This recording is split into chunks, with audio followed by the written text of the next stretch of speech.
Ghosting Ghouls, Warlock Boo here. Today's episode you do not want to listen to on an empty stomach, because today we're going to talk about the webcomic from Webtoons, Soul Food, by Cece Inixia. I'm sorry if I mispronounced that name, it's kind of a weird one.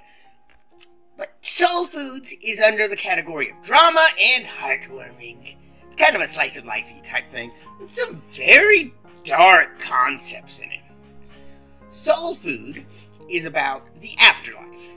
When you die, sometimes you've had trauma in your life that hurts you and hurts your soul's ability to pass on.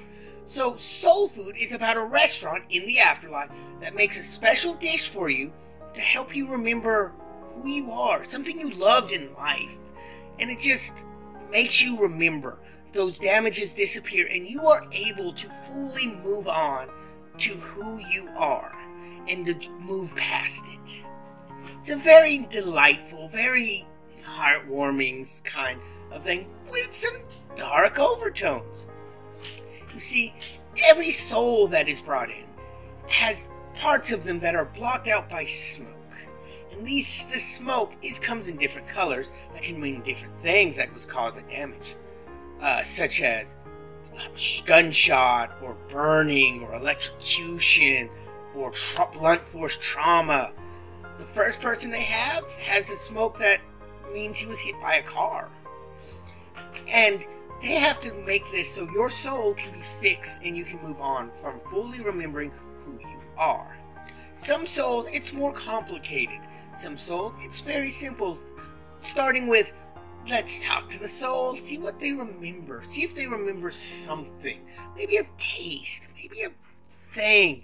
And then they turn that into a food and cook it. The two main characters are incredibly interesting. The two characters are Ruth and Zaz. Ruth was a human spirit that had so much trauma and damage that she doesn't remember anything except how to cook. She can't even remember little details from her life. Food doesn't even seem to work. While Zaz is kind of an angel.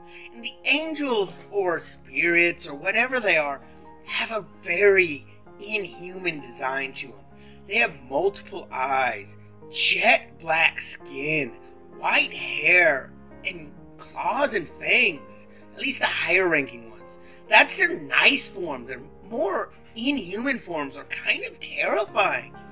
You have lesser ones that seem to look much more human, but there's still always something a little different about them. They're all very interesting looking, and I gotta say the art for them is super impressive. I really like these designs, and I really like this. As for Ruth, she looks like she's covered in a yellow smoke. I don't want to get into too much what each color means. I'll let you decide, and you will learn it. But it's kind of sad when you think about it, when you do learn what the colors mean, what that means had to have happened to her. But these two, Zaz is not good at cooking, by the way. She's very bad at it. She sees it as a science, and it's kind of horrible for her. But she loves to cook because she bonded with a soul that taught her to cook. And she likes to keep that memory in place. While Ruth is, well, she has nowhere else really to go. And it just helps her help other people. Now, the story isn't too much long into it. It's only got about 2 chapters as of the time of this recording. And I think they just wrapped up chapter 2. But it's a very sweet one.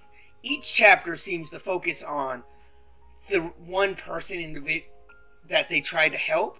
Which the second chapter mostly focuses on Zaz and her history and why she's bad at cooking but loves this place, even though at one point she hated it there. And the afterlife is super interesting too. This isn't the only place that does this. This is actually the smallest thing that does this. The other places are like spas and hotels and amusement parks, just getaways to help people fix themselves and move on to the afterlife they're supposed to be in. And it's a great idea. Now, Soul Food, do I recommend this? Well, yeah, it's a very good series. It's very heartwarming, but if you have certain traumas you don't want to bring up. You may want to avoid certain chapters. They haven't gotten into anything big yet, but even the end of the first chapter was fairly sad, and you will cry every so often reading it. Chapter 2 wasn't too bad, but I get the feeling that some of the other chapters could take some dark routes, or just some overall sad routes, but not in the way that's bad. This is a way that these people have already died. You know they've had a trauma. It's just knowing what that is and learning about it, and learning these people that don't even remember themselves learn about themselves. So you get to know a little bit of their personality and like them before you learn what's happened to them, which actually makes it harder to learn what happened to them. This is a series I hope doesn't just stop. The creator is obviously very talented. The art is great, and I can see it improving in each chapter, each time it comes. And I just can't wait for the next chapter. This is probably one of my more favorite ones, but it hasn't gotten far enough for me to claim it's my overall favorite comic. But, did you guys like Soul Food? Did you guys like the concept? Or the art? Or did you guys not? Did you find something in it you didn't like? Or was it too sad? Or did it hurt you in a way? Let me know down below. Let me know of any other webcomics you like.